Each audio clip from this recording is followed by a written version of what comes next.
Hello to everyone. देखिए अब अपन पढ़ रहे हैं एक ही वीडियो के अंदर पूरा पीआई का कंसेप्ट। दैट मीन्स अपन यहाँ पे इस वीडियो के अंदर पीआई फाइंड करने के सभी मेथड पढ़ेंगे। तो जितने भी टेक्निकल यूनिवर्सिटी है उनके स्टूडेंट हो या जो आप बीएससी कर रहे हैं, उसके अलावा भी कोई कंपटीशन दे रहे हैं, टीचिंग ग्रेड है, फर्स्ट ग्रेड है, सेकंड ग्रेड है, तो सबके सिलेबस में हायर ऑर्डर की डिफरेंशियल इक्वेशन रहती है विथ कांस्टेंट कोफिशिएंट। तो यहाँ पे अपन स्टडी कर रहे हैं कांस्टेंट कोफिशिएंट। ये बहुत अच्छे से आना भी जरूरी इसलिए है कि आपके जब पार्शियल डिफरेंशियल इक्वेशन जो और अलग यूनिट्स है उसके अंदर भी इसका यूज होता है। तो ये बेसिक मॉडल है जिसको आपको हमेशा ओरल तैयार करना है और आपको सभी प्रकार के सॉल्यूशन फाइंड करने आने चाहिए। सीएफ के लिए अपन ने पिछले वीडियो में अपन ने देखा है, अपना चैनल के ऊपर दिए हुए हैं। अब पीआई की तरफ आते हैं तो पीआई डिपेंड करता है राइट हैंड साइड पे क्यू ऑफ एक्स पे। दैट मींस जिस क्वेश्चन में क्यू ऑफ एक्स होगा उसके अकॉर्डिंग उसका पीआई भी होगा।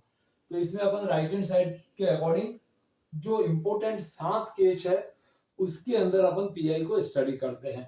उसमें से 6 रेगुलर है, 7th रेयर केसेस आपको आना चाहिए कि अगर ये 6 केसेस आपके क्वेश्चन में नहीं है, जनरली आपके जो एग्जाम में पूछे जाते हैं उसमें इन्हीं 6 में से कोई एक दो केस पे क्वेश्चन आते हैं।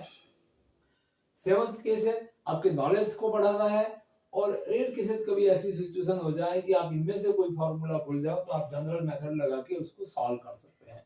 तो स्टार्ट करते हैं फर्स्ट केस के अंदर, जो कि पिछले वीडियो में भी डिफाइन किया गया है कंप्लीटली कि qx अगर एक्सपोनेंट से e की पावर ax है तो सीधा जहां पे f ऑफ d है आपका ये जो डेरिवेटिव है वहां पे e के अंदर जो वेरिएबल का कोफिशिएंट a है उसको f ऑफ d की जगह रिप्लेस करना है और इसको देखना है। अगर ये नॉट इक्वल 0 है तो फिर ये आपका पीआई वैल्यू आ चुका है। वेरी सिंपल, सीधा d को a से रिप्लेसमेंट देनी है।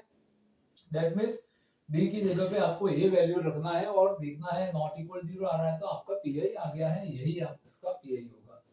अगर f ऑफ a 0 आ गया तो फिर क्या करना है, x से मल्टीप्लाई करो और f ऑफ d को डिफरेंशिएट करो। पहले f ऑफ d डिफरेंशिएट होगा और फिर डिफरेंशिएट होने के बाद में x का कोफिशिएंट इसमें रखो।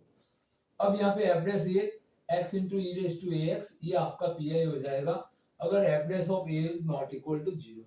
सपोज यहाँ पे भी 0 आ जाता है, मान लीजिए कि f डैश ऑफ a पे भी 0 आ गया तो कंटिन्यूअसली इसी प्रोसेस को आपको रिपीट करना है।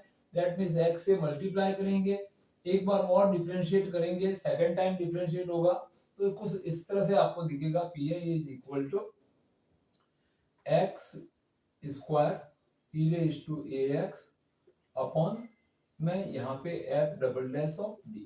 दैट मींस जो डेरिवेटिव है उसका सेकंड डेरिवेटिव होगा और d की जगह पे आप रिप्लेस करके रखोगे f ऑफ a। अब इसको देखेंगे, अगर ये f डैश ऑफ a 0 है या नॉन जीरो। अगर नॉन जीरो है तब तो ये आपका पीआई मॉडल हो गया, और अगर ये 0 आता है तो इसी प्रोसेस को कंटिन्यूअसली न्यूमरेटर को x से मल्टीप्लाई करो और डिनोमिनेटर में f ऑफ d को डिफरेंशिएट और करिए कंटिन्यूअसली और फिर d की जगह a का वैल्यू रखिए।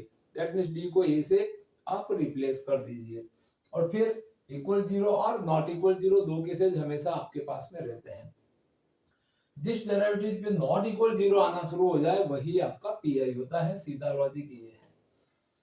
अब आते हैं qx is sin of ax या cos ऑफ ax। ट्रिग्नोमेट्री के जो बेसिक फंक्शन है sin और cos, अगर राइट हैंड साइड में आपके sin cos का सिंगल अकेला फंक्शन है तो फिर आपको d को रिप्लेस करना होता है। d की जगह d स्क्वायर की जगह पहले a स्क्वायर लिखिए और फिर माइनस का साइन है, माइनस a का स्क्वायर नहीं करना है, पहले a का स्क्वायर वैल्यू रखिए फिर उसके आगे साइन क्या करिए माइनस, और जहां d स्क्वायर की टर्म आई हुई है आपके f ऑफ d में वहां पे माइनस a स्क्वायर रख के देखना है। अगर नॉट इक्वल 0 आता है तो ये आपका पीआई वैल्यू कहलाता है। अगर इक्वल 0 आता है तो सेम प्रोसेस जो फर्स्ट मेथड में की थी वही, x से मल्टीप्लाई करो, डेरिवेटिव निकालो, फिर d स्क्वायर की जगह माइनस का a स्क्वायर रख के देखो और ये नॉट इक्वल 0 होना चाहिए। अगर नॉट इक्वल 0 है तो ये आपका पीआई आ गया।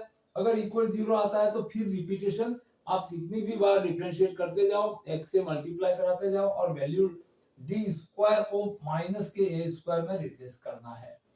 नेक्स्ट थर्ड केस, अगर राइट हैंड साइड में x to the power n, that means algebraic function आ गया, सिंगल टर्म है x स्क्वायर x क्यूब इस प्रकार से, तो कुछ नहीं करना है, एफ ऑफ डी को सीधा आप क्या कर दीजिए, न्यूमरेटर में लीजिए, यहाँ से आप लीस्ट पावर जो है उसको कॉमन ले लीजिए और उससे बाइनोमियल का एक्सप्रेशन दिखेगा आपको। इस तरह की स्थितियां बनती है 1 प्लस माइनस डी की पावर -1। तो ये बाइनोमियल थ्योरम से इसको एक्सप्रेस कर दीजिए इसको, और फिर प्रत्येक टर्म का इसका जैसा एक्सप्रेशन आता है वैसे सॉल्व करते जाना है। बहुत सिंपल है। इस प्रकार के प्रत्येक केस के ऊपर आपको क्वेश्चन दिए जाएंगे हमारे चैनल पे।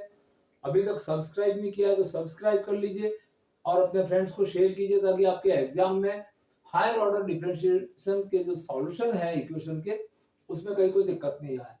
नेक्स्ट केस, फोर्थ केस में एक्सपोनेंट के साथ कोई अदर फंक्शन आ गई bx की, कोई भी आ सकती है, x to the power n आ सकता है, ट्रिग्नोमेट्रिकल हो सकती है, किसी भी प्रकार का एक फंक्शन आता है तो आपको जो d है, जो डेरिवेटिव है उसको d प्लस ए में रिप्लेस करना है। दैट मींस जो a है वो वेरिएबल की कोफिशिएंट आपको दिख जाएगी, तो d को d प्लस ए में लिखना है और ex को बाहर ले लेना और सॉल्यूशन फिर से b ऑफ x का रहेगा f ऑफ d प्लस ए के लिए। और इसके लिए अब b ऑफ x में आपके पास x to the power n होगा तो बाइनोमियल में जाएंगे, ट्रिग्नोमेट्रिकल साइन कॉस का फंक्शन होगा तो ट्रिग्नोमेट्रिकल के कांसेप्ट से सॉल्व करेंगे। फिफ्थ केस में x के साथ में कोई bx फंक्शन आता है तो उस समय क्या करना है, pi के लिए एक फॉर्मूला लगा सकते हैं x minus F dash of D divide by F of D. इसको पहले अलग करिए, पहले इस पार्ट को सॉल्व करिए, 1 upon F of D of bx। जैसा आपका bx है उसके अकॉर्डिंग ये पार्ट पहले सॉल्व कर दीजिए। ये सॉल्व करके इसको भी मल्टीप्लाई करेगा और अंदर जाके इसको भी मल्टीप्लाई करेगा और उसके बाद में कंटिन्यूअसली प्रोसेस होती रहती है। कभी 1 अपॉन डी आ जाए तो ध्यान रहे 1 अपॉन डी सिंगल इंटीग्रेशन को बताता है, 1 अपॉन डी स्क्वायर अकेला मिले तो 2 बार इंटीग्रेशन कर दीजिए।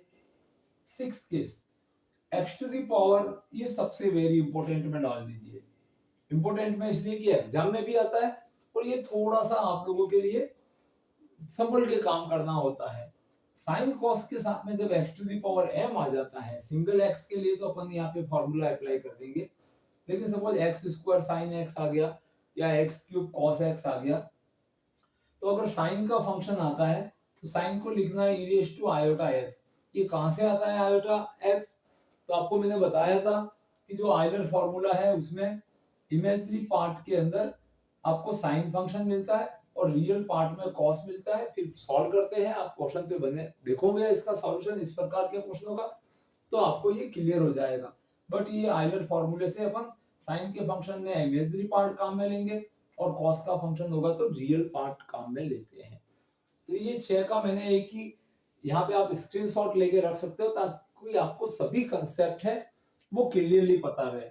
और सेवंथ स्थिति, जब आपका राइट हैंड साइड कोई अदर फंक्शन आ जाता है, इनमें से कोई नहीं होता है, bx से जो qx वैल्यू है वो आपका अदर फंक्शन है। जो ये 6 के समझा गए उनके अलावा कोई एक्स्ट्रा टर्म आती है, कभी आपको ऐसा हो जाए सपोज 10x आ गया, sec x आ गया, तो उस समय आप जनरल मेथड अप्लाई करिए, तो जनरल मेथड के अलग से सॉल्यूशन दिए जाएंगे। इसलिए जल्दी से सब्सक्राइब कीजिए और शेयर कर दीजिए अपने फ्रेंड में ताकि उनको भी बेनिफिट हो और अच्छे से तैयारी कर पाओ। तो इस तरह से इसका एक आप स्क्रीनशॉट ले सकते हैं ताकि आपको कोई दिक्कत ना हो। 6 के 6 कंसेप्ट आपको एक ही जगह पे आपको मिल जाए ताकि आपके नोट्स बनाने में भी हेल्प मिले। Thank you watching this video.